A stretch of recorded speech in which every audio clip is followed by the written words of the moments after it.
Bienvenidos de nuevo a Historia Humana Podcast. En el episodio de hoy nos sumergiremos en el corazón del mundo antiguo y en la raíz de casi todo lo que conocemos.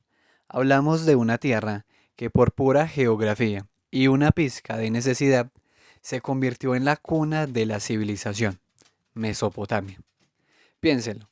Hoy la conocemos principalmente como Irak, pero hace miles de años esta extensión de unos 80.000 kilómetros cuadrados era un oasis colosal, atrapado en un triángulo que se extiende desde las montañas del Tauro hasta el Golfo Pérsico, regado por los poderosos ríos Tigres y Éufrates. En este lugar, los sumerios inventaron la escritura, la rueda y las primeras ciudades. Lo acompañamos en el ascenso y la caída de imperios legendarios como el de Akkad, la brillante era de los legisladores como Hammurabi en Babilonia y la brutal eficiencia de la maquinaria militar asiria. Descubriremos cómo las leyes, la ciencia de las listas y el arte de la guerra se desarrollaron aquí, y seremos testigos de cómo, después de 4 milenios, esta gran civilización terminó su ciclo, cediendo ante nuevos imperios. Prepárense para un viaje de 3.000 años a través de la historia que definió a la humanidad.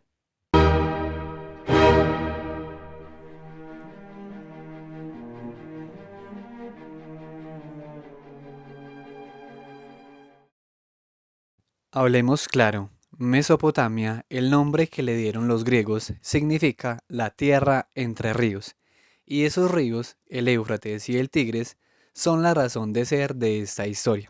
Nacen en Armenia y serpentean especialmente al sur de la línea imaginaria que conecta las ciudades de Id y Samarra, donde forman una vasta llanura aluvial. Ahora imagina esto. El clima en el sur es subtropical, seco. Pueden alcanzar los 50 grados centígrados en verano. Hay muy poca lluvia, lo que significa que la agricultura no es posible sin ayuda. Así que, a pesar de ser un regalo de la naturaleza, los ríos presentaban un desafío. Las inundaciones ocurrían en el momento equivocado, demasiado tarde para salvar los cultivos que se siembran en invierno y demasiado pronto para los que siembran en verano. Esto hizo que la irrigación artificial fuera absolutamente vital. No bastaba con un cubo y un pozo. Se necesitaba un complejo sistema de canales que exigía cooperación masiva entre las comunidades. Y donde hay cooperación masiva, claro, también surgen las rivalidades por el agua. Pero el resultado de este esfuerzo era increíble. Una llanura fértil, rica en cereales, especialmente cebada, dátiles y lana. También tenían arcilla en abundancia. Pero, ¿qué les faltaba de forma crítica? Metales, madera para construir y piedra dura. Estos materiales eran esenciales y la única forma de obtenerlos era importándolos, tejiendo amplias redes comerciales que se extendían hasta Anatolia, Omán y el distante Valle del Indo. Esta necesidad creó los primeros grandes comerciantes del mundo. La región, además, era un mosaico geográfico, no una simple llanura. Tenían el desierto sirio-arábigo, hogar de las tribus nómadas. Tenía la estepa como la Jazirá en el norte, perfecta para criar ganado. Tenías las faldas de las montañas Sagros, que hoy llamaríamos Kurdistán, donde las lluvias eran abundantes y de hecho fue allí donde la agricultura se originó por primera vez. Y por último tenía los pantanos del sur. Toda esta diversidad se grabó en la historia con una clara oposición entre el norte, Asiria, y el sur, Sumer y Babilonia. Bien, ya hemos sentado el escenario, pero ¿cómo sabemos todo esto? ¿Cómo hace un historiador para reconstruir un pasado que se desvaneció hace miles de años? Aquí es donde entra en juego la arqueología. En Mesopotamia, si quieres encontrar textos y artefactos, tienes que buscar en unos montículos artificiales conocidos como tels. Piensen en esto. Las ciudades antiguas se construían principalmente con ladrillos de barro crudo, el adobe. Cuando una ciudad era destruida por un incendio, una guerra o una inundación, La gente simplemente reconstruía sobre los escombros. Con el tiempo, capa sobre capa, el nivel de ocupación se elevaba, formando estas colinas artificiales. Esas colinas son libros de historia. Al excavar, los arqueólogos establecen niveles o estratos culturales. Cada estrato tiene un tipo específico de cerámica, herramientas o arquitectura que lo identifica. Esto nos da una cronología relativa.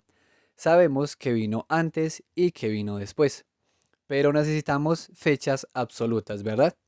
Para eso los antiguos mesopotámicos nos dejaron un regalo, listas reales que registran el orden y la duración de los reinados. También usaban sistemas de datación muy precisos, como los nombres de años o los epónimos, o funcionarios que daban nombre al año.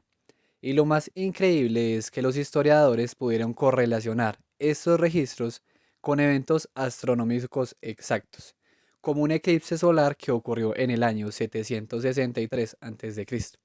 ¡Boom! Eso fijó nuestra cronología desde el 911 a.C. en adelante. Y para los periodos mucho más antiguos, lo que llamamos la prehistoria, usamos el famoso método de carbono 14, que data minerales orgánicos al medir la descomposición de un isótopo radioactivo. Es útil para esos periodos en los que si la fecha tiene una desviación de 1 o 2 siglos, es tolerable. El descubrimiento de que civilizaciones como la Sumeria existieron antes que las famosas griegas o las que aparecen en los textos bíblicos fue un proceso gradual. Empezó en 1843 con arqueólogos como Bota y Layard, pero el gran avance fue el desciframiento de la escritura cuneiforme por parte de eruditos como Ray Wilson y Hopper, dándonos acceso directo a la voz de Sumer y Akkad. Viajemos aún más atrás, a la prehistoria. Aunque fue poco explorada hasta la década de 1950, concentrándose en el Kurdistán, la Edad de Piedra de Irak tiene historias fascinantes que contarnos. Durante el Paleolítico Medio, que corresponde a la era del Pleistoceno, tenemos la increíble gruta de Shanidar, en el Kurdistán. Allí se encontraron restos de hombres de Neandertal de hace unos 60.000 años. No solo herramientas, sino evidencia de enterramientos y hasta la posible amputación de un brazo, lo que nos habla de complejidad social y cuidado dentro del grupo. Luego, durante el Paleolítico Superior aparece el Homo sapiens sapiens. La industria de herramientas de piedra se vuelve mucho más compleja. Y aquí viene un punto de inflexión. Hacia el final de este periodo, hace unos 12.000 años, hubo un aumento demográfico. Más gente significaba más presión, forzando a los cazadores-recolectores a exprimir al máximo los recursos naturales. Los expertos lo llaman la revolución de amplio espectro. Esto nos lleva al Mesolítico, la transición, un tiempo entre los 9.000 y los 7.000 años antes de Cristo, donde se gestó la economía de producción. En sitios como Sawi, Chem y Sanidar vemos el paso inicial hacia la domesticación, la formación de rebaños. Y si miramos a Tel Mureybet en la vecina Siria, vemos aldeas que evolucionaron de casas redondas a rectangulares. Aquí está la chispa de la agricultura. Hay pruebas de que sembraban y trasplantaban cereales salvajes fuera de su hábitat natural. Finalmente, llegamos al Neolítico, posterior a 7.000 años antes de Cristo.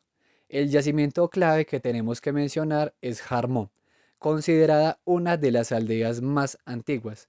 Sus habitantes vivían en casas rectangulares hechas de barro prensado, ya sabían hilar y tejer, y tenían la cabra completamente domesticada.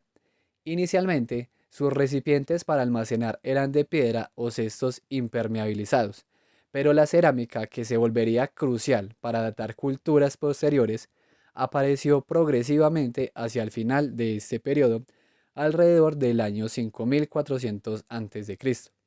¿Y por qué ocurrió todo esto?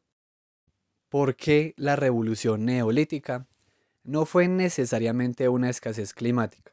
La teoría actual apunta a la presión demográfica en los nichos ecológicos privilegiados. Simplemente había demasiada gente. Esto forzó a grupos a migrar a zonas marginales, lo que a su vez estimuló la domesticación de plantas y animales. La necesidad se convirtió, una vez más, en la madre de la invención, asegurando así su sustento. Y con el sustento asegurado, la vida sedentaria y las grandes ciudades de las que hablaremos pronto pudieron comenzar.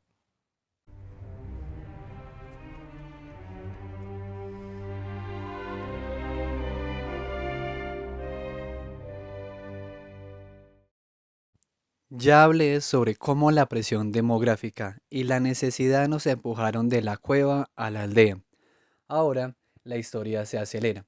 Lo que sigue es un proceso lento que se extiende a lo largo de 3 milenios, desde el año 5800 hasta el 2900 a.C. Un largo y serpenteante camino que culmina en la explosión de la civilización sumeria.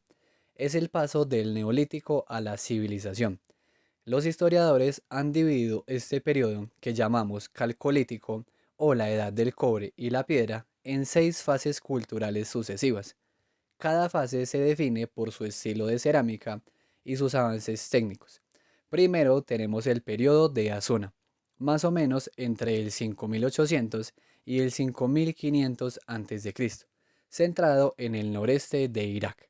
La gente vivía en casas de adobe muy similares a las que se ven en el campo del norte de Irak hoy en día. Su cerámica, que era el ADN de la cultura, evolucionó de vasos toscos a piezas pintadas o incisas con motivos sencillos, y aquí aparece algo crucial: los sellos precinto, pequeños discos de piedra o arcilla utilizados para marcar la propiedad. Piénsalo, si necesitas marcar algo como tuyo, es que la propiedad privada ya existe y es importante. En paralelo, un poco más tarde, llegó el periodo de Samarra, entre los 5600 y el 5000 a.C.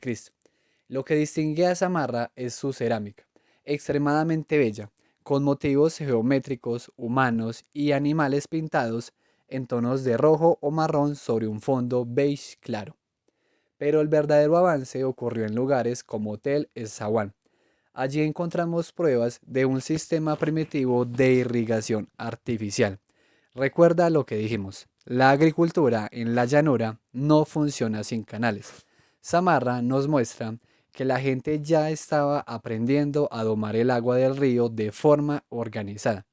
Además, en Samarra se encontraron figurillas de arcilla o alabastro con esos ojos grandes o de grano de café que extrañamente nos recuerdan a estilos sumerios que aparecerán mucho después.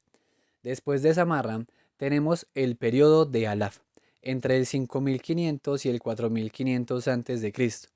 Esta cultura se asentó en la Alta Mesopotamia. Su arquitectura era curiosa y distintiva: casas redondas abovedadas que llamamos toloi, pero su gran fama viene de la cerámica de Alaf. Muchos la consideran la más hermosa de toda Mesopotamia. Es fina, hecha a mano y a menudo polícroma, decorada con motivos densos y estilizados, incluyendo el famoso bucráneo o cabeza de toro. Además, el amplio uso de obsidiana traída desde lugares tan lejanos como Anatolia y Armenia es una clara prueba de que las redes comerciales ya estaban firmemente establecidas en todo el Próximo Oriente. Ahora pasamos a la fase que lo cambia todo: el periodo de El Ubaid, desde el 5000 hasta el 3750 a.C. El Ubaid es importante porque marca la primera cultura con unidad geográfica en toda Mesopotamia. Se originó en el sur, y lo sabemos gracias al sitio de Eridu, donde encontramos 17 templos superpuestos. La cerámica de El Ubaid ya no es tan hermosa como la de Alaf, se vuelve más funcional, a veces producida en una primitiva plataforma giratoria, lo que llamamos torno lento, pero la escasez de piedra en el sur los obligó a la innovación con arcilla. Allí se generalizó el uso de utensilios de arcilla, desde hoces para la cosecha hasta clavos para construir. Y el punto clave: los templos. Eran edificios de planta tripartita con contrafuertes, erigidos sobre terrazas. Estos templos se convirtieron en el centro de asentamientos que podían llegar a tener hasta 10 hectáreas, sentando así las bases para la urbanización. La vida en la aldea se estaba convirtiendo en la vida en el centro.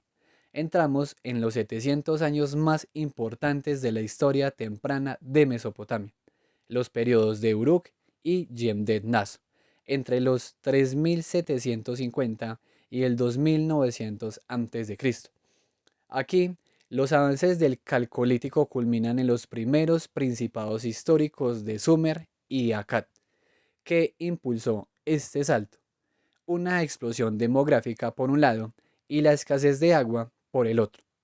Esto forzó a la gente a concentrarse en grandes ciudades y a generar una mejora tecnológica crítica. Imagínate los inventos que surgen en esta época: el arado, la rueda que se usa para los carros, el barco de vela y el torno de alfarero tal como lo conocemos. Piénsalo, estos inventos condujeron a la especialización del trabajo y a la formación de una élite administrativa y religiosa que era fundamental para gestionar la complejidad creciente. En el centro de esta civilización estuvo la ciudad de Uruk. Sus templos se hicieron monumentales, como el templo calcáreo que medía 80 por 30 metros, decorado con mosaicos de cono de arcilla incrustados en los muros. Además, la glíptica, el arte de tallar sellos, progresó con la invención del cilindro sello, mucho más eficiente que los antiguos sellos precinto. Pero el hito definitivo, la línea divisoria entre prehistoria e historia, es la invención de la escritura. Hacia el año 3300 a.C., en los templos de Eana, en Uruk, aparecen los testimonios más antiguos. Inicialmente eran tablillas pictográficas, es decir, dibujos que representaban palabras puras, utilizadas para registros económicos y administrativos. Con la necesidad de ser más rápidos y más concisos, estas marcas evolucionaron rápidamente hacia la escritura cuneiforme. La palabra cuneiforme viene del latín cuneus, que significa cuña, por la forma que dejaba el estilete sobre la arcilla blanda. Este no era un sistema sencillo. Se basaba en la polifonía, donde un solo signo podía tener muchos valores o lecturas, y en la homofonía, donde un solo sonido podía escribirse con muchos signos diferentes. El periodo de Hemnet Nasr, entre el 3150 y el 2900 a.C., mantiene la continuidad cultural con Uruk. Aquí destaca el desarrollo de la escultura en piedra dura. Obras maestras de este tiempo son el famoso vaso de alabastro de Uruk, con relieves de procesiones, y la impresionante máscara femenina de mármol, que pudo haber representado a la diosa Inanna. Aquí es donde los historiadores hicieron una pregunta clave: ¿qué llamamos el problema sumerio? Si los sumerios fueron los que llevaron la civilización a este nivel, ¿fueron invasores? ¿Llegaron de otro lugar? La idea hoy apunta a que no. La aparición de la escritura y la clara continuidad de las tradiciones arquitectónicas y religiosas desde el muy antiguo periodo de El Ubaid sugieren que los sumerios no fueron invasores. Su civilización es la culminación de una larguísima evolución in situ en el mismo lugar, iniciada hace miles de años por las gentes de Asuna, Samarra y El Ubaid.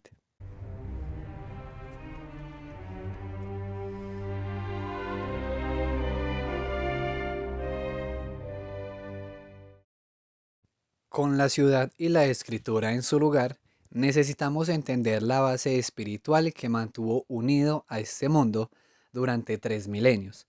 Hablemos de los dioses de Sumer, una religión que fue adoptada y conservada por acadios, babilonios y asirios.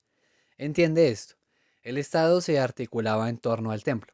Los reyes, conocidos como Ensi o Lugal, no eran dioses, sino vicarios de los dioses. Su deber fundamental era construir y mantener los templos y asegurar la prosperidad del pueblo, tal como la divinidad lo había ordenado. La religión era, por tanto, la ley y la política.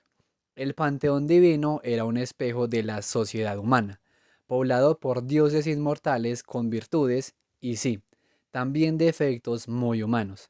había una gran tríada cósmica. An o Anu, el dios del cielo, era el más elevado, pero también el más distante y menos activo. Enlil, el señor aire, él era el dios supremo y activo que gobernaba la tierra. Enlil elegía a los soberanos, garantizaba el orden y la fertilidad.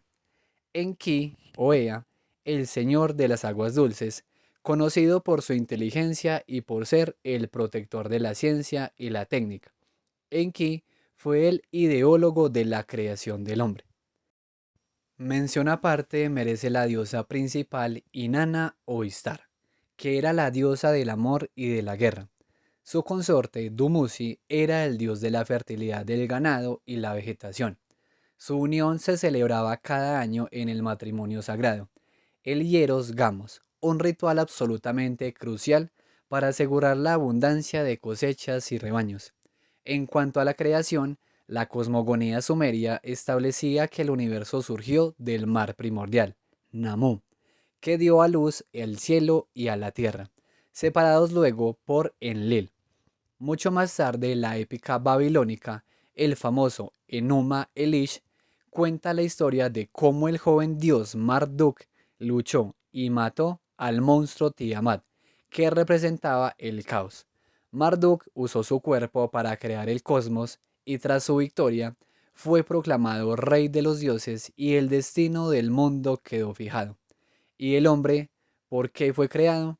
La humanidad fue creada por los dioses mezclando arcilla con la sangre de un dios para que el hombre asumiera el trabajo de los dioses, liberándolos a ellos del esfuerzo. El hombre era, esencialmente, el sirviente. Sobre la muerte, los mesopotámicos creían que era el destino ineluctable de la humanidad. El más allá era el Irayú, o país sin retorno, un mundo subterráneo, sombrío y silencioso. Finalmente, el festival del Año Nuevo, el Akitu, era la ceremonia principal.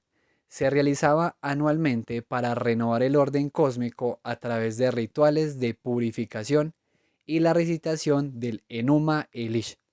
Los dioses premiaban la piedad y la justicia, aunque su literatura, como el Luddud Bel Nemeki, también exploró el problema eterno del mal y el sufrimiento inmerecido.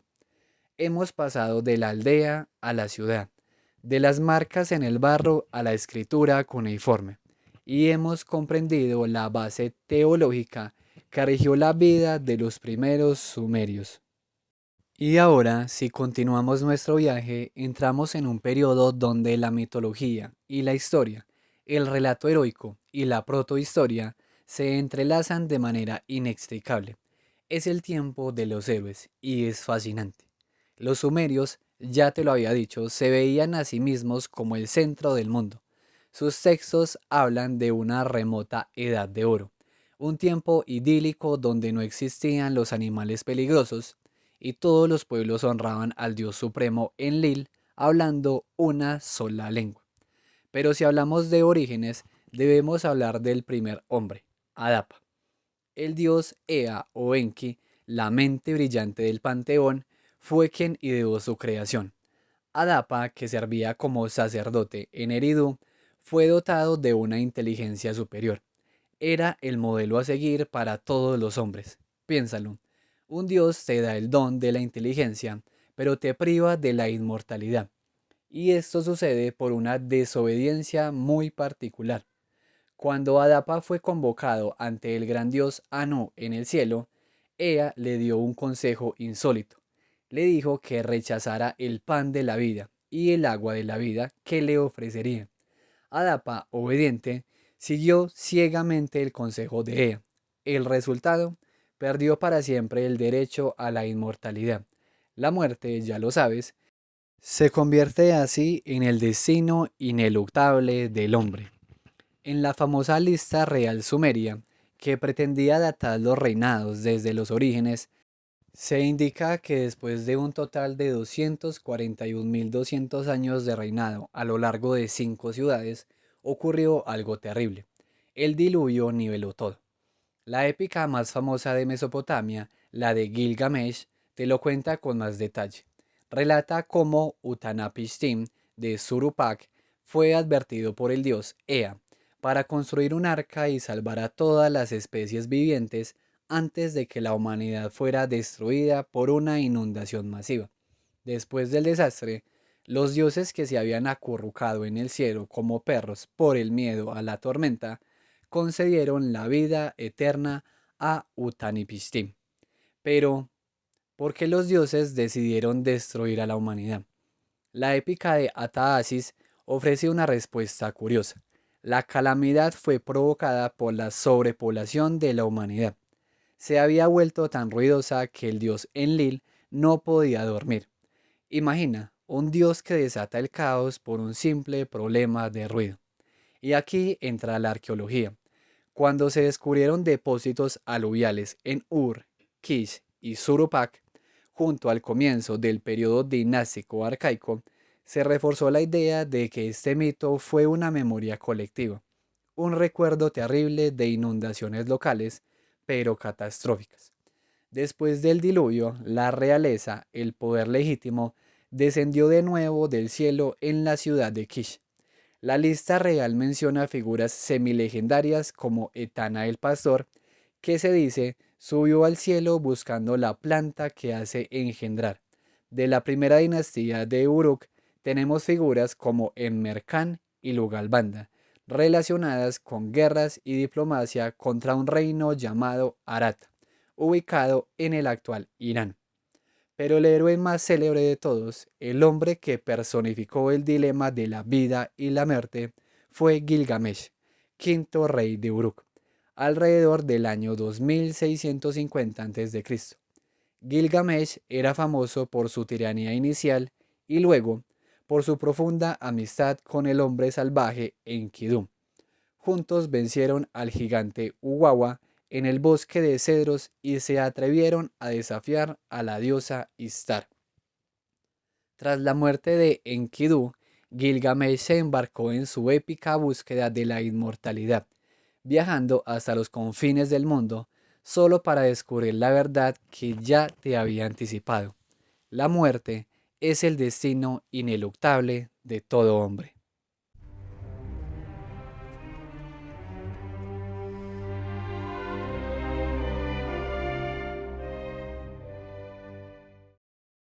De la leyenda pasamos al caos organizado, el periodo dinástico arcaico, que abarca desde el año 2900 hasta el 2334 a.C.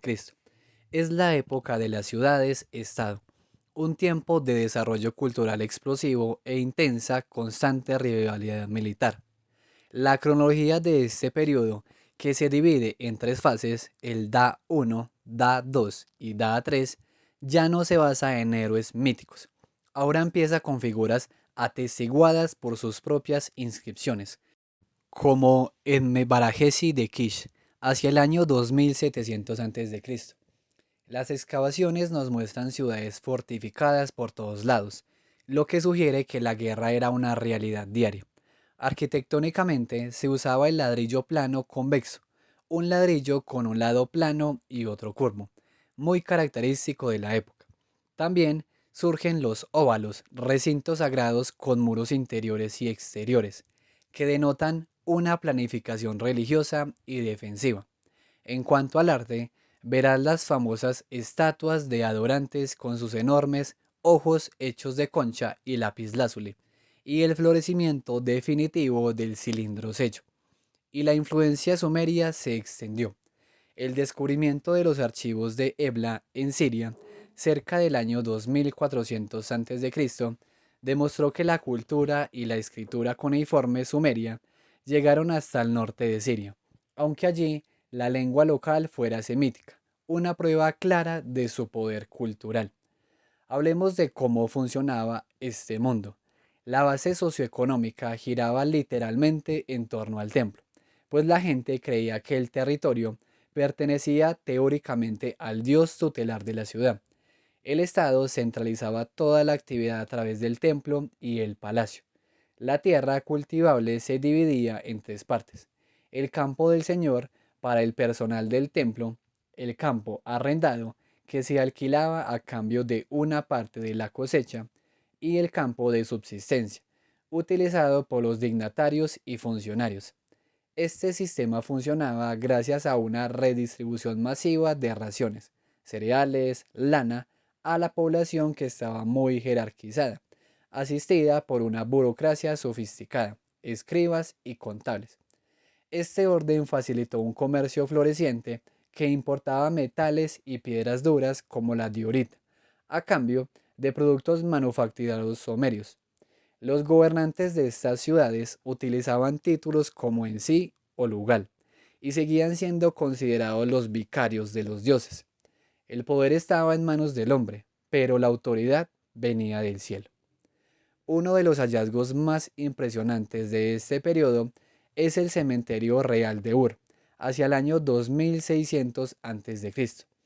Es famoso por sus tesoros de oro y lapislázuli, pero también por la evidencia perturbadora de sacrificios humanos colectivos.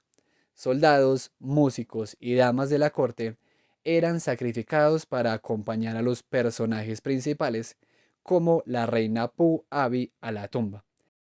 Un testimonio sombrío de la jerarquía extrema de la época. El símbolo de la rivalidad fue la guerra perpetua entre Lagash y Uma, por una franja de tierra llamada Gu Edina. Eanatum de Lagash logró una victoria temporal sobre una coalición que incluía a Mari y Elam, y conmemoró su triunfo en la famosa Estela de los Buitres.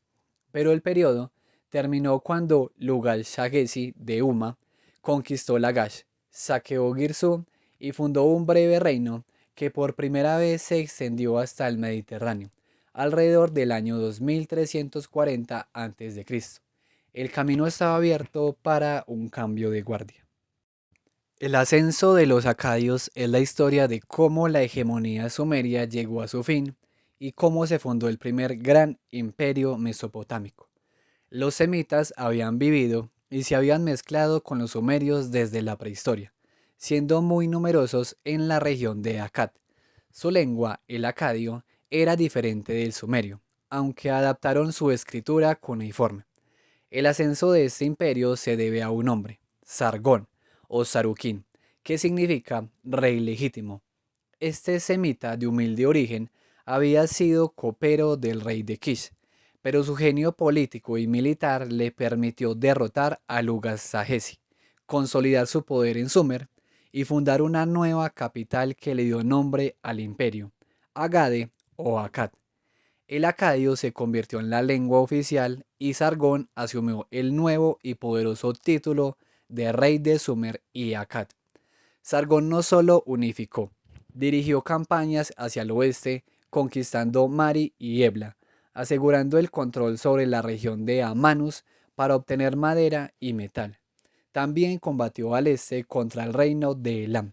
Sus sucesores continuaron el legado.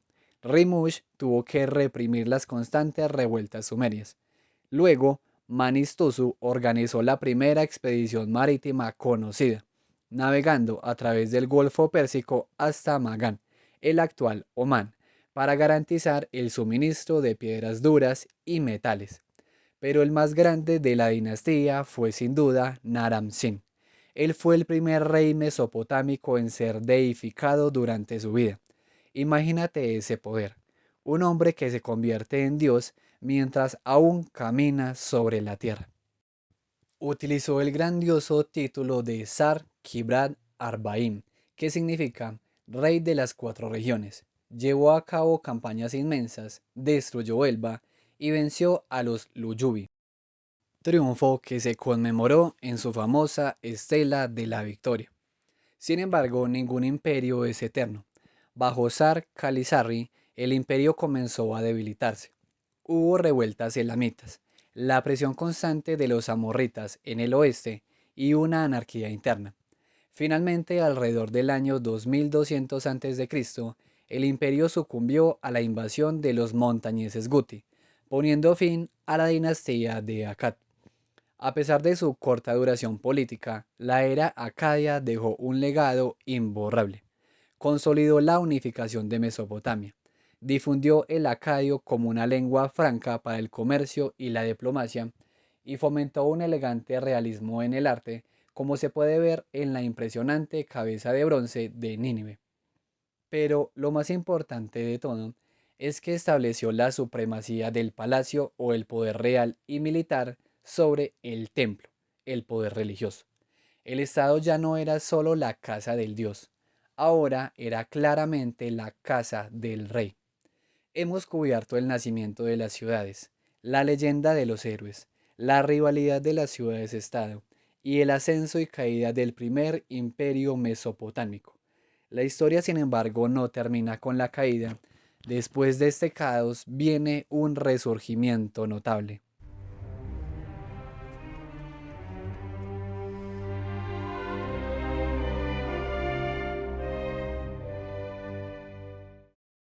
Hemos presenciado la caída del imperio acadio, pero la historia por supuesto no se detiene allí. Después de la desaparición de la dinastía de Akkad y la subsiguiente dominación de la horda del país de Gutium, la anarquía fue la norma. Sin embargo, el espíritu sumerio no había muerto. Utu-Egal, el gobernante de Uruk, lideró una coalición para derrotar al rey Guti, Tiricán, hacia el año 2120 a.C. Este acto de liberación marcó el comienzo de un resurgimiento notable. El poder pasó a Ur-Nammu, gobernador de Ur. Este hombre fundó la tercera dinastía de Ur, y para legitimar su poder y la restauración de la tradición, se coronó en Nippur, con el título de rey de Ur y rey de Sumer y Akkad. El reinado de Ur-Nammu fue un tiempo dedicado a restaurar el orden y la justicia, logrando un notable desarrollo cultural y arquitectónico. Piense en esto. Ur-Nammu es recordado por haber promulgado la recopilación de leyes más antigua que se conoce. Su código no buscaba la venganza ciega. En cambio, establecía que ciertos crímenes y delitos, como el falso testimonio o la agresión, se castigaran con compensaciones monetarias. Este enfoque refleja una sociedad que en este aspecto era más civilizada que muchas legislaciones posteriores que solo exigían la ley del talión. Además de la ley, Ur-Nammu fue un gran constructor, restaurando los gigantescos zigurats y unificando los patrones de peso y volumen, un requisito básico para un imperio comercial eficiente. Durante el interludio de la dominación Guti, antes del ascenso de Ur III, brilló un hombre en el sur, Gudea, el gobernador de Lagash. Gudea se distinguió como un gobernante excepcionalmente piadoso. Su programa de construcción fue ambicioso, reconstruyendo el templo de su dios, Ningirsu, e importando materiales preciosos. Si alguna vez ve una de sus famosas estatuas de diorita negra importada de Magán, el actual Omán, notará la calidad y sobriedad. Se le presentaba a menudo con un cesto de albañil sobre su cabeza, lo cual simboliza su rol primordial de constructor piadoso. Bajo Sulgi, el sucesor de Ur-Nammu, el imperio de Ur III alcanzó su apogeo. Sulgi se deificó y se proclamó rey de las cuatro regiones, emprendiendo campañas militares, especialmente contra los hurritas. Para sostener este gran estado centralizado, se estableció un sistema de tributos llamado bala, una rotación centralizada para el cobro del impuesto a todas las provincias. La economía, que redistribuía raciones y bienes, se gestionaba como una burocracia estatal y templaria sofisticadísima. La tierra se dividía rigurosamente en campos administrados por el templo, ya fuera para el personal, para arrendamiento o para la subsistencia de los funcionarios. Sin embargo, la decadencia es el destino de todos los imperios. Bajo su sin, se tuvo que construir un gran muro de defensa para contener la creciente infiltración de los nómadas amorritas. El último rey, Ibishin, vio cómo las provincias se rebelaban y la economía sufría una inflación devastadora. Finalmente, en el año 2004 a.C., una coalición elamita invadió y saqueó Ur, poniendo fin al imperio en un evento que inspiró las famosas Lamentaciones de Ur. La caída de Ur III facilitó el ascenso de dinastías semitas amorritas y una profunda fragmentación política. Lo más significativo es el cambio cultural. El sumerio se convirtió esencialmente en una lengua muerta, reservada a los letrados, mientras que el acadio se impuso como la lengua franca. La sociedad también cambió. El concepto de un rey supremo elegido por el dios Enlil perdió poder. En esta nueva era, la propiedad privada ganó una importancia crucial. La aristocracia guerrera se fortaleció y los mercaderes surgieron como banqueros y financieros. En el sur se desarrolló el periodo de competencia entre Isin y Larsa. El general acadio Isbi Erra fundó la dinastía de Isin, aunque Larsa se impuso bajo Rim-Shin. Paralelamente, una dinastía amorrita se estableció en la hasta entonces secundaria ciudad de Babilonia, cuyo dios tutelar, Marduk, estaba destinado a ascender. Mientras el sur se fragmentaba, el norte veía nacer un gran reino. La ciudad de Asur, Asiria, se enriquecía con el comercio con Anatolia. Aquí es donde aparece Samshi-Adad I. Este amorrita se apoderó de Asur y Mari, controlando toda la alta Mesopotamia y proclamándose Shar Kishati, o Rey del Universo. El reinado de Shamshi-Adad I está increíblemente documentado. Gracias a los 300 textos de los archivos reales de Marín, conocemos su genio militar y diplomático, así como la lucha constante contra las tribus nómadas. Este periodo de reinos amorritas en competencia culminó con la figura de Hammurabi, el sexto rey de Babilonia, que gobernó entre el año 1792 y el 1750 a.C. La muerte de Shamshi-Adad I le dio la oportunidad perfecta para expandirse. Tras años de hábiles campañas, logró derrotar a sus principales rivales, incluyendo la victoria sobre Rim-Sin de Larsa, unificando Sumer. Finalmente rompió su alianza con Simri-Lim de Mari, saqueó la ciudad y extendió su control hasta Nínive. Hammurabi consolidó un sistema centralizado, designando gobernadores y promoviendo a su dios, Marduk, a la cima del panteón mesopotámico. Su legado más famoso, grabado en basalto, es su Código de Leyes. Aunque no es el más antiguo, es el más completo. Este código estableció la famosa Ley del Talión para ciertos delitos. Es fascinante ver cómo definía tres categorías sociales con penas diferenciadas: el Awelum, o hombre libre de la élite; el Muskenum, el funcionario vasallo del palacio; y el Wardum, el esclavo. El código es notable por su esfuerzo en proteger a la mujer y al niño, aunque las sentencias más severas eran raras veces aplicadas en la práctica. Hemos hablado de Hammurabi, el conquistador y legislador. Ahora detengámonos un momento para ver cómo era realmente la vida en el auge de su imperio en ciudades como Marí, Ur y Tel el Rimá. Este periodo, desde el 1850 hasta el 1650 a.C., está abundantemente documentado. Nos permite asomarnos a la vida diaria. La arquitectura religiosa se caracterizaba por edificios grandes y pequeños construidos sobre plataformas.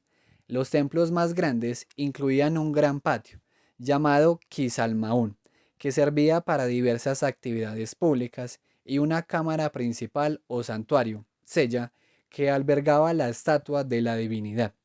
Piensen en esto: la estatua del dios era tratada como un rey vivo, recibía ofrendas, comidas diarias, un ritual conocido como Duyum, y nuevos vestidos.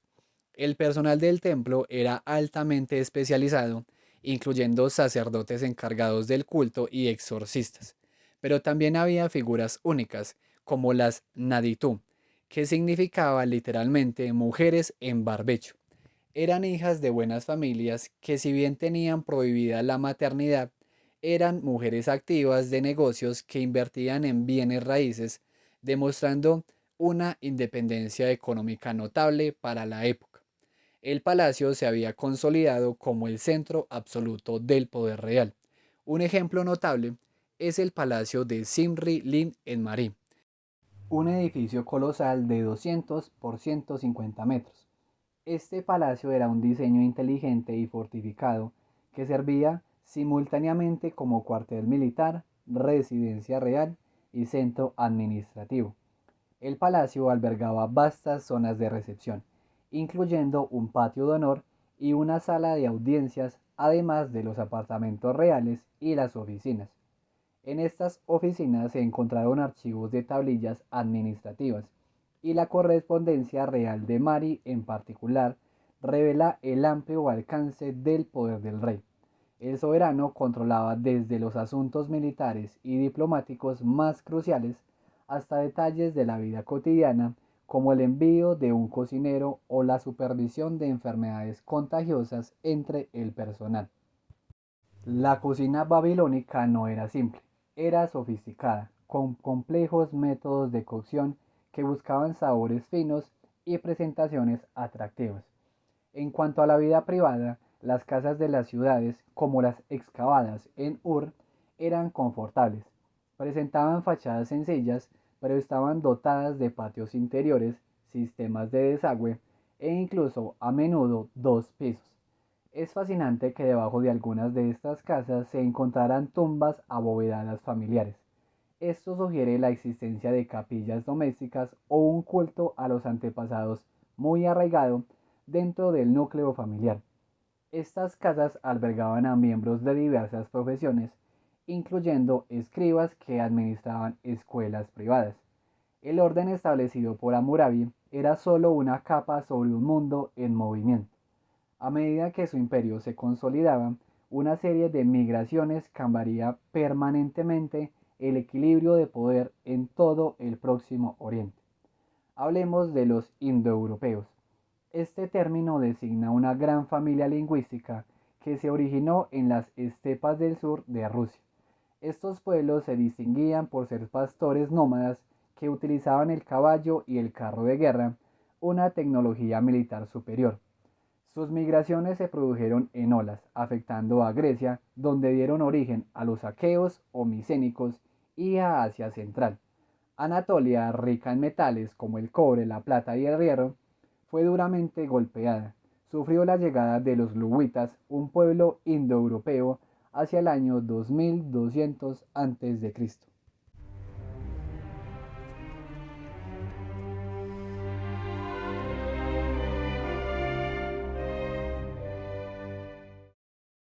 En el interín, entre los siglos XX y XVIII a.C., los mercaderes asirios se establecieron en factorías o Karun en Anatolia. Un centro clave fue Kanesh, la actual Kultepe. Estos comerciantes importaban estaño y exportaban textiles y cobre, a pesar de las dificultades de una ruta de 1500 kilómetros. Este comercio sentó las bases de la futura riqueza asiria. Pero el gran cambio llegó con los hititas. Otro pueblo indoeuropeo se asentó en Capadocia y adoptó la escritura cuneiforme de Siria del norte. Bajo el rey Mursil I, el imperio hitita se expandió rápidamente, culminando con la conquista de Alepo y en un acto que fue como un relámpago el saqueo de Babilonia en el año 1595 a.C. Mientras tanto, otro pueblo emergía desde la llanura armenia, los hurritas, cuya lengua no era semítica ni indoeuropea. Hacia el año 1600 a.C., sus principados se unificaron en el poderoso reino de Mitanni, con capital en Huashukani. Mitanni controló toda la alta Mesopotamia y el norte de Siria, influyendo incluso en Asiria, a lo que sometió a tributo. Su ejército fue famoso por su dominio del caballo y los carros de combate, reflejando la nueva tecnología militar dominante. Más al sur, Siria-Palestina, hogar de los semitas o protocananeos, vio surgir reinos poderosos como Iabán, Alepo, y en el sur de esta región, en Egipto, ocurrió un evento crucial. Los Ixos, un pueblo semítico, invadieron y ocuparon el delta del Nilo hacia el año 1720 a.C. Esta invasión rompió el aislamiento histórico de Egipto y fue el catalizador de las grandes campañas de conquista del nuevo imperio egipcio en el siglo XV a.C., forzando la interacción de Egipto con el resto del Oriente. La crisis que siguió al gran reinado de Hammurabi demostró la fragilidad de su imperio. El imperio se desmembró rápidamente bajo su sucesor, Samsu-iluna, quien enfrentó revueltas internas y ataques externos de los casitas y otros grupos. Además de la guerra, la agricultura sufrió gravemente. El abandono del barbecho y las malas prácticas agrícolas provocaron el agotamiento del suelo y la salinización, sumiendo a Babilonia en la ruina económica y la inflación. La primera dinastía de Babilonia terminó con el ataque hitita de Mursil I en 1595 a.C. Esta incursión hitita fue como un relámpago que reveló la fragilidad del antiguo orden. Los casitas, un pueblo de origen misterioso con un idioma no relacionado con el acadio ni el sumerio, tomaron el poder en Babilonia poco después del saqueo hitita. A pesar de su origen foráneo, fundaron la dinastía más longeva de Mesopotamia, gobernando por más de 400 años hasta el año 1157 a.C. Los casitas adoptaron inmediatamente la cultura sumero-acadia y sus tradiciones religiosas. Unificaron el sur de Mesopotamia bajo el nombre de Karduniash y establecieron una nueva capital en Dur-Kurigalzu. Su organización social casita se basó en una aristocracia guerrera que dominaba la caballería y los carros ligeros. El rey otorgaba grandes parcelas de tierra a sus dignatarios, registrando las donaciones en monumentos de piedra llamados kudurú. La economía fue activa y prosperó. Por primera y única vez en la historia mesopotámica, el oro se utilizó como patrón de cambio, un signo de alto grado de prosperidad y organización financiera. Bajo los casitas, Babilonia gozó de un inmenso prestigio cultural. El acadio se consolidó como la lengua franca en las cortes de todo el Oriente Medio, como lo demuestran las famosas cartas de El Amarna. El dominio casita actuó como un dique que, aunque de origen foráneo, preservó las tradiciones centrales de la civilización mesopotámica en un periodo de profunda transformación. Sin embargo, la estabilidad casita no fue eterna. Tuvieron que enfrentarse a Asiria, que resurgía en el norte, llevando a una inestable división de Mesopotamia. Este conflicto escaló con los elamitas, culminando con el saqueo de Babilonia y el fin de la dinastía casita. La caída de la dinastía casita a manos de los elamitas abre un fascinante periodo de 4 siglos que los historiadores han denominado la reyerta de los imperios, desde el año 1600 hasta el 1200 a.C. Esta época está caracterizada por el ascenso de nuevas potencias y la escalada de conflictos a una escala genuinamente internacional. El reino casita en Babilonia, al que llamaban Karduniash, se encontraba en una posición peligrosamente vulnerable, flanqueado por poderes en pleno ascenso. El Egipto del Imperio Nuevo, el Imperio Hitita, el reino Urrita de Mitanni y la Asiria resurgente. La estabilidad inicial se rompió cuando el faraón Tutmosis III de Egipto inició campañas de conquista en Siria y Palestina, enfrentándose directamente al poderoso reino urrita de Mitanni. Mitanni, con su capital en Huasukani, había logrado someter a Asiria a su tutela. No fue sino hasta la época de Amenofis III y Tutmosis IV, hacia el año 1425 a.C., que las relaciones entre Egipto y Mitanni se normalizaron mediante alianzas matrimoniales, pues ambos temían el creciente poder de los hititas. Este equilibrio fue destrozado por el rey hitita Suppiluliumas I. Después de asegurar Anatolia, invadió Siria con ferocidad, derrotó la coalición mitania, destruyó Alepo y saqueó la capital Huasukani. El resultado fue la fragmentación de Mitanni, y su flanco oriental cayó bajo el control de Assur-Ubalid I de Asiria, un momento clave en el resurgimiento asirio.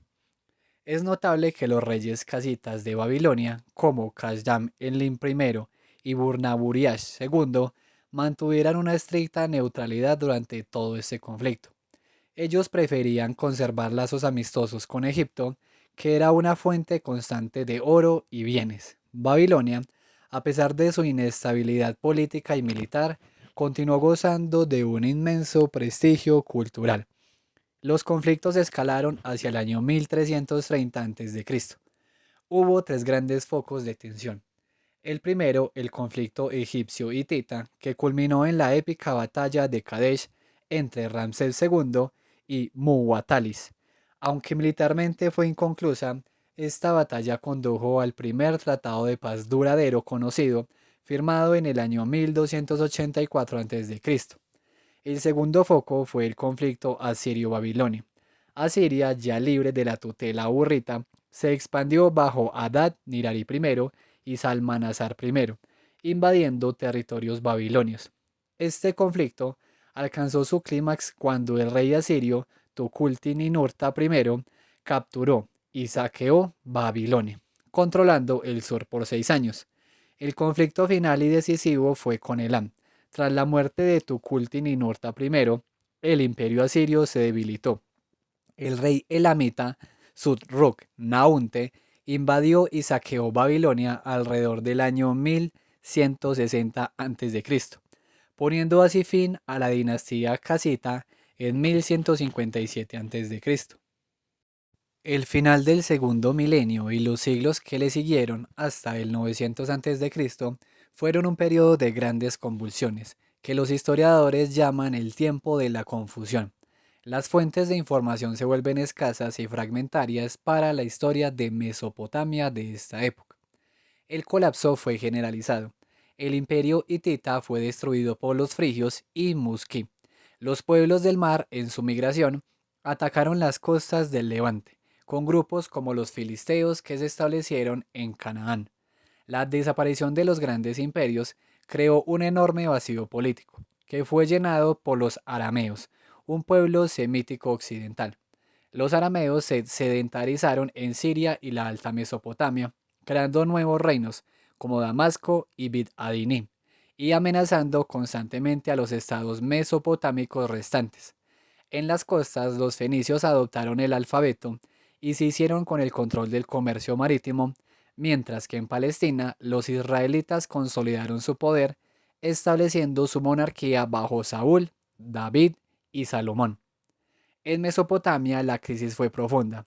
Babilonia cayó bajo dinastías débiles, sufriendo ataques constantes de los Sutum y sobre todo de los arameos.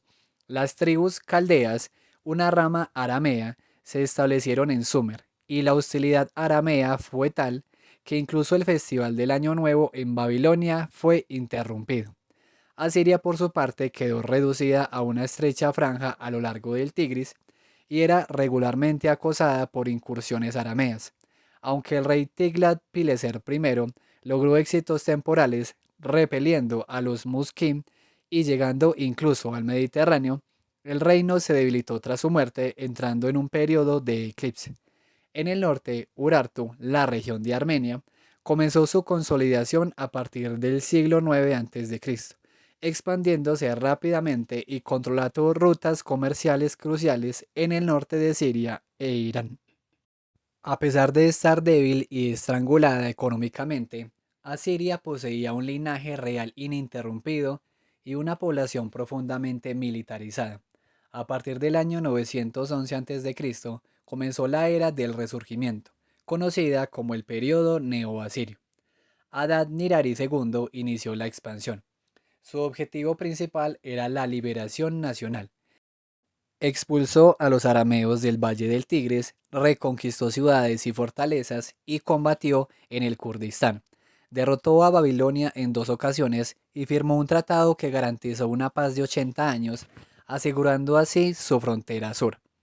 La expansión asiria no fue un accidente, fue el resultado de guerras defensivas y preventivas, buscando asegurar rutas comerciales vitales y adquirir botín y mano de obra barata para el Estado. El rey, como sumo sacerdote de Asur, justificaba esta expansión como un deber religioso y un castigo divino contra los pueblos hostiles. Los territorios conquistados inicialmente pagaban tributo, que era una fuente crucial de ingresos. Asurnasirpal II se convirtió en el auténtico constructor de este imperio y en el arquetipo del soberano asirio. Lanzó una gran incursión hacia el oeste, llegando hasta el Mediterráneo, donde lavó simbólicamente sus armas en el mar y recibió tributo de las ciudades fenicias, así como de la reina de Arabia. En el norte, castigó duramente a los Musquí y Bid Adini. Asurnasirpal II utilizaba la crueldad calculada como táctica, realizando torturas y masacres públicas para imponer obediencia. Su política de terror fue meticulosamente documentada en sus anales. Trasladó la capital a Kalú, la actual Nimrod, construyendo el suntuoso palacio sin rival.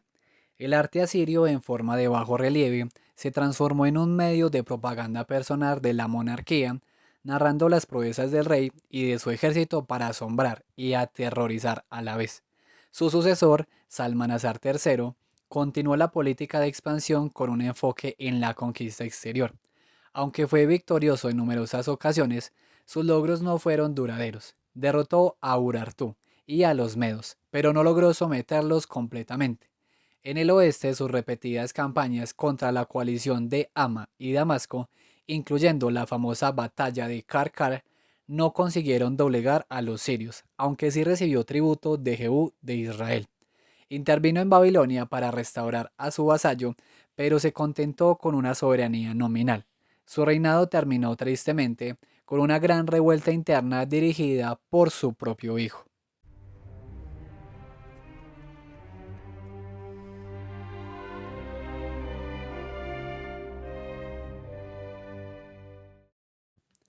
Hemos asistido al resurgimiento de Asiria tras el tiempo de la confusión.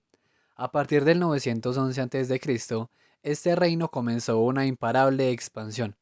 Es fundamental comprender que la unificación de Mesopotamia y la creación de este imperio no fue un plan predeterminado, sino el resultado de guerras defensivas y preventivas que buscaban liberación económica y política de Asiria.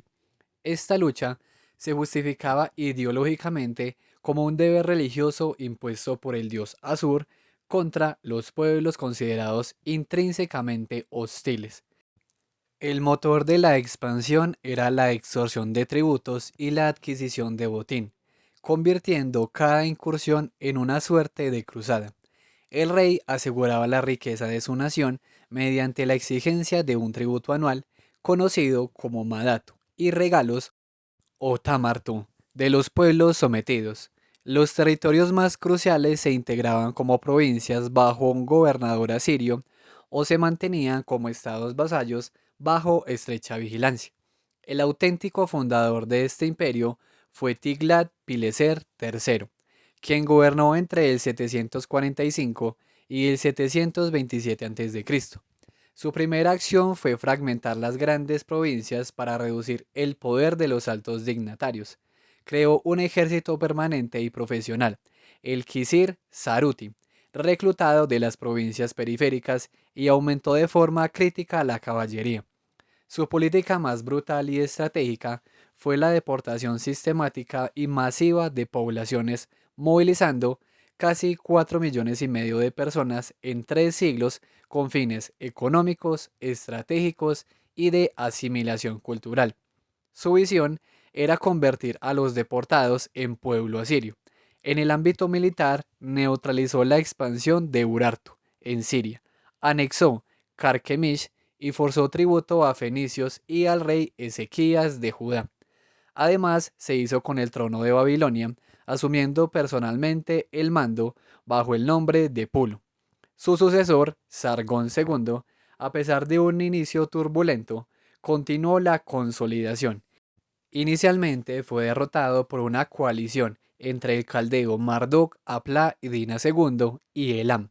Sin embargo, su octava campaña, detallada en su carta a los dioses, fue decisiva, culminando en la destrucción de la fortaleza de Musair y la muerte del rey Rusa I, eliminando a Urartu como la gran amenaza. Sargón II incorporó al imperio todos los reinos neohititas y fundó Dur Sarruquín, una ciudadela monumental y fortificada que trágicamente fue abandonada tras su muerte en combate en el 705 a.C. El periodo de los argónidas, Sennacherib, Asarjadón y Asurbanipal representa el apogeo del poder asirio. Sus guerras se enfocaron en contrarrestar las incesantes revueltas internas y los ataques impulsados por sus principales enemigos, Egipto y Elam. Sennacherib transformó la antigua Nínive en la capital imperial, construyendo su palacio sin rival y un sofisticado acueducto. En Palestina y Fenicia, sofocó la revuelta de Ezequías de Judá, imponiendo un fuerte tributo. Pero el momento más dramático de su reinado fue su relación con Babilonia.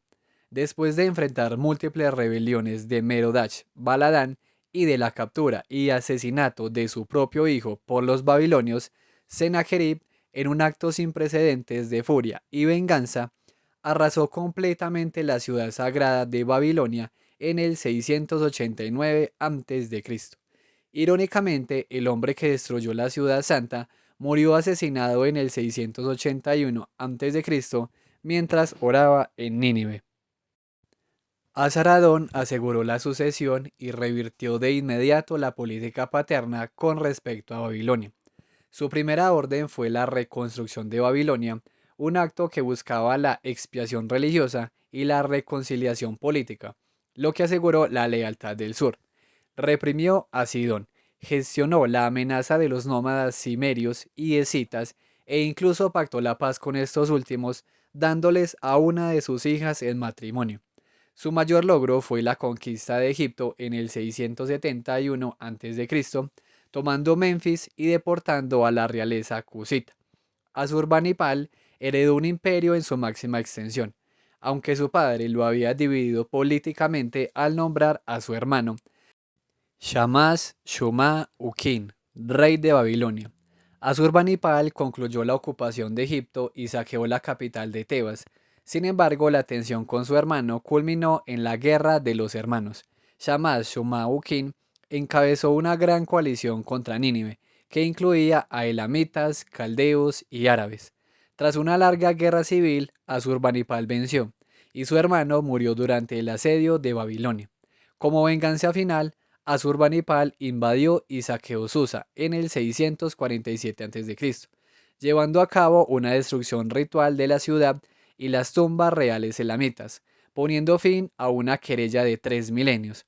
A pesar de su victoria total, la pérdida de Egipto y el agotamiento militar indicaron que el imperio estaba en una situación de extrema fragilidad. La gloria de Asiria residía en la estructura de su estado centralizado, la aterradora eficacia de su ejército y un arte de propaganda sin precedentes. El rey asirio era el poder absoluto, el gran rey, rey poderoso, rey de la totalidad, y el representante del dios Asur, con su autoridad legalizada por un juramento de fidelidad, el Adé.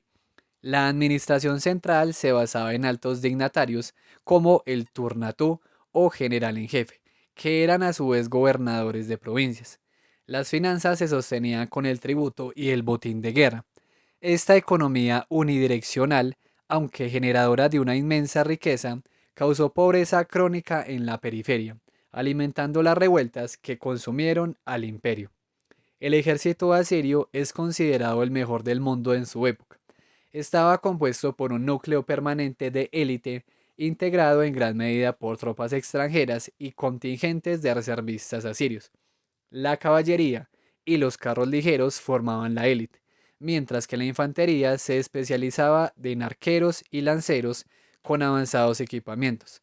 Los asirios dominaban la guerra de asedio, utilizando ingeniería avanzada como arietes, túneles y rampas, y todo ello respaldado por un eficiente sistema logístico y de comunicaciones. Sin embargo, este mismo carácter cosmopolita y el gran número de extranjeros fueron un factor de debilidad al final del imperio. El arte asirio era un instrumento de propaganda personal al servicio del rey. A diferencia de las tradiciones mesopotámicas anteriores, el arte asirio era predominantemente profano, centrándose en las glorias militares del soberano, sus cacerías y sus batallas. Los ortostatos Grandes bloques de piedra esculpidos narraban las proezas del rey de manera secuencial en los palacios, y los colosos androcéfalos alados o lamazu de piedra guardaban las puertas, representando la fuerza y el poder real. Este arte, al igual que sus inscripciones, buscaba inspirar admiración y sobre todo un profundo terror. La civilización asiria en su apogeo mostró un equilibrio entre la brutalidad militar y una sofisticada cultura intelectual cuya perdurabilidad, lamentablemente, dependía enteramente de la fuerza de sus reyes. Hemos asistido al brutal apogeo de Asiria y al comienzo de su fragilidad. Para comprender el verdadero legado que dejó esta gran potencia, debemos dirigir nuestra atención a la cultura intelectual que floreció bajo sus reyes.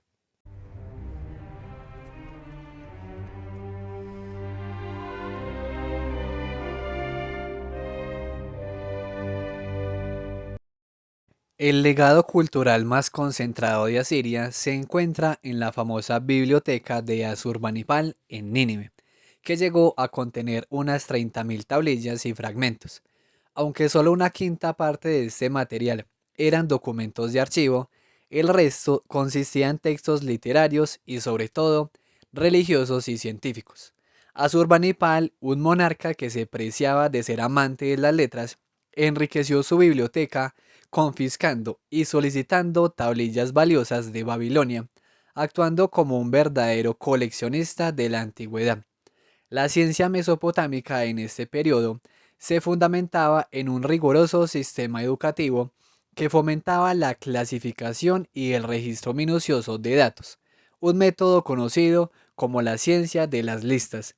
La escuela, la Bit2P, preparaba al estudiante para manejar el estilete y aprender las complejidades del sumerio y del acadio. Los alumnos pasaban años copiando tablillas, memorizando silabarios y vocabularios y aprendiendo gramática. Este proceso culminaba con la formación del humano, el sabio. La disciplina era severa, incluyendo castigos físicos, aunque estos podían mitigarse con regalos a los maestros. Este rigor llevó a la creación de vastas listas de vocabulario, diccionarios y compendios de botánica, zoología y mineralogía. Las nociones geográficas también se conservaron en listas de ríos y ciudades, e incluso existía un mapa mundi de la época, que como es natural, situaba a Babilonia en el centro del mundo conocido. En cuanto a las matemáticas, estaban muy avanzadas, destacando por la numeración posicional y el uso del sistema sexagimal o base 60. Los babilonios resolvían ecuaciones de segundo grado y manejaban las nociones de raíces con gran precisión. No obstante, carecían del concepto de cero hasta la época seleucida, y su geometría era más empírica, sin demostraciones formales. La astronomía y la astrología también experimentaron un gran desarrollo. Los avances estaban motivados por preocupaciones metafísicas, pues los astros eran considerados divinidades y por necesidades cronológicas. El sistema sexagesimal se aplicó a la división del día y del círculo. En el 747 a.C. se adoptó el calendario de Nabonazar en Babilonia, con la inclusión de 7 meses suplementarios intercalados en un ciclo de 19 años, lo que permitió a los astrónomos predecir los eclipses. Hacia el siglo IV a.C., el astrónomo Kiridum calculó la duración del año solar con una precisión asombrosa. A diferencia de los griegos, sin embargo, los babilonios no desarrollaron teorías cósmicas unificadoras. En el campo de la medicina, esta se dividía en dos esferas. La medicina sacramental, donde las enfermedades eran vistas como un castigo divino o una posesión demoníaca. El adivino, Baru, identificaba el pecado y el exorcista, Asipu, curaba con rituales y conjuros. La segunda era la medicina pragmática. El médico, Asu, era un profesional no sacerdotal muy solicitado en las cortes reales. El tratamiento era empírico y racional. Conocían el uso de ungüentos, lociones y pociones a base de minerales y plantas, incluyendo el opio, y practicaban cirugías. Incluso conocían el contagio y ordenaban medidas de higiene. A pesar de su grandeza intelectual, Asiria estaba exhausta. Tras la muerte de Asurbanipal alrededor del 627 a.C., estalló una guerra civil. El sur aprovechó la anarquía. Allí, el caldeo Nabopolassar se proclamó gobernador del país del mar y luego rey de Babilonia. Nabopolassar estableció una alianza estratégica de paz y amistad recíproca con los medos de Ciaxares, sellada por el matrimonio de su hijo. Nabucodonosor con una hija de Ciaxares. Esta coalición fue fatal para Siria. En el 614 a.C., los medos saquearon Asur.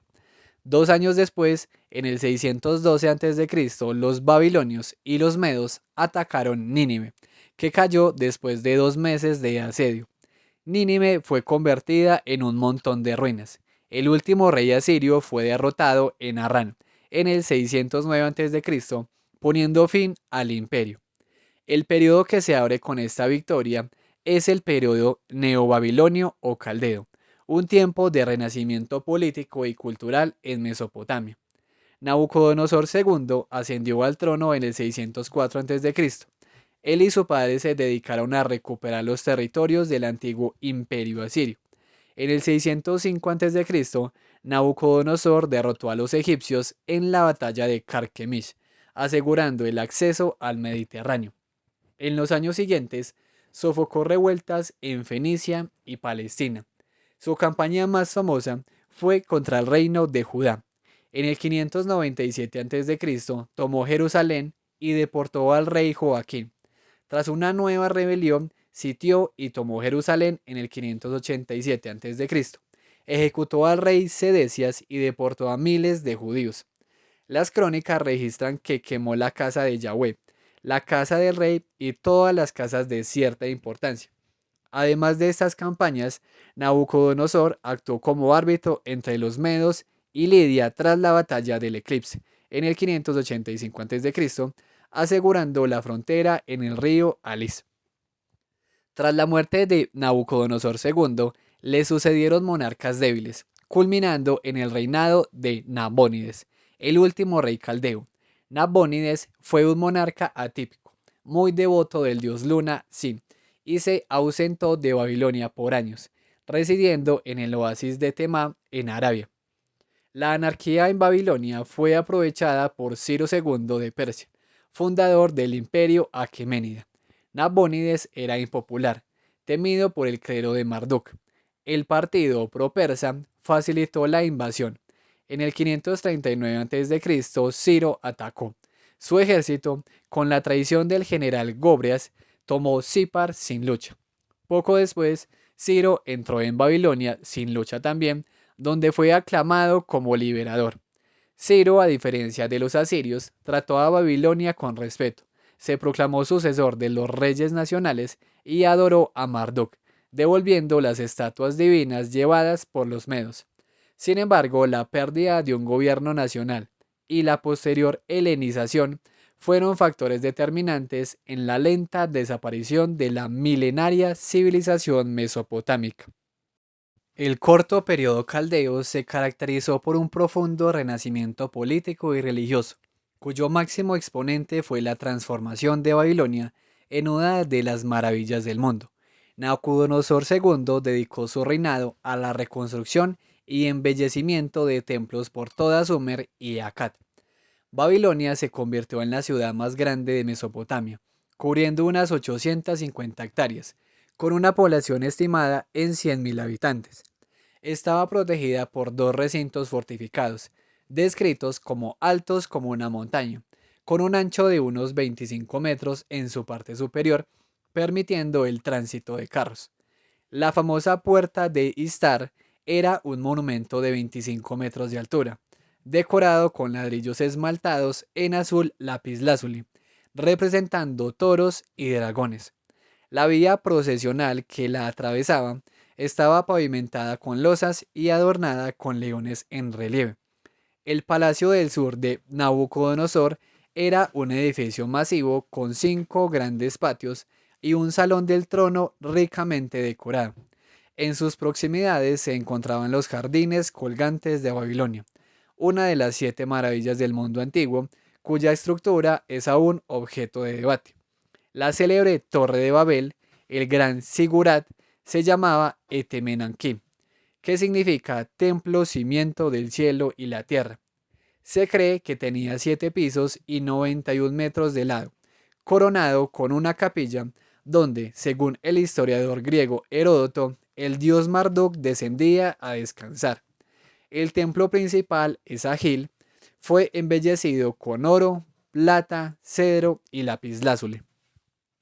La fiesta más importante de la ciudad era el Festival del Año Nuevo, que se celebraba al comienzo del mes de Nisanó.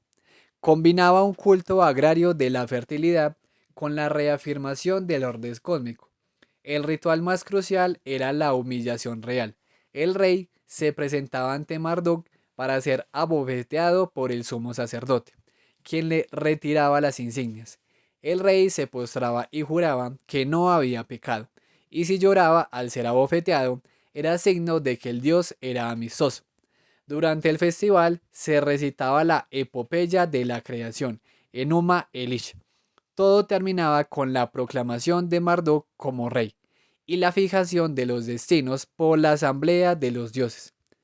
Este periodo neobabilonio también vio un resurgimiento del templo como unidad económica. Los grandes santuarios, como el Eana de Uruk, poseían extensos dominios y administraban tierras con arrendatarios y colonos. La primacía económica del templo dio lugar a una fuerte nobleza hereditaria de origen caldeo. Surgió un grupo de capitalistas entre comillas y familias de banqueros, como la casa Ejibi de Babilonia, que amasaron fortunas con transacciones inmobiliarias, esclavos y préstamos con usura. Este desarrollo fue facilitado por la generalización del dinero en metálico y la introducción de la moneda. La riqueza y el poder del templo y de los capitalistas llevaron a un fuerte endeudamiento de la población. Nabónides intentó frenar este poder, creando puestos para controlar las finanzas del templo, lo que solo aumentó la hostilidad de la nobleza babilonia hacia él, facilitando la caída de la ciudad ante los persas.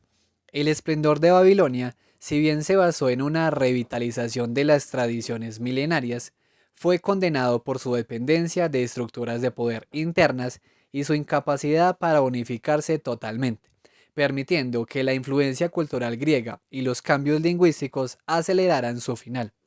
Hemos llegado al fin de la historia mesopotámica como civilización independiente. La caída de Babilonia ante Ciro el Grande en el 539 a.C.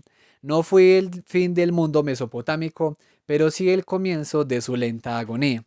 Lo que sigue es la muerte de una civilización, un proceso que duró 7 siglos bajo dominio extranjero y que no fue un colapso repentino, sino una decadencia gradual causada por factores políticos, económicos y culturales profundos.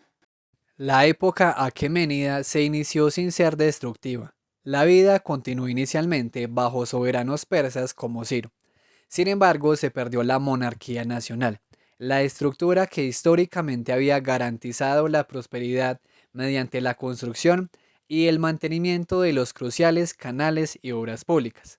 La luna de miel con los persas terminó rápidamente. Darío I y Jerjes I tuvieron que sofocar violentas revueltas. El fracaso en restaurar un gobierno nacional condenó a Mesopotamia a la ruina, ya que los reyes persas dedicaban sus esfuerzos y recursos a otros lugares del vasto imperio. La decadencia económica fue evidente. Babilonia fue fuertemente gravada, pagando el tributo anual más alto del imperio. Las rentas se transferían del centro a la periferia y la inflación y el endeudamiento se generalizaron. Mientras la mayoría de la población sufría, familias de capitalistas entre comillas, como los Murashu, se enriquecían con préstamos usureros.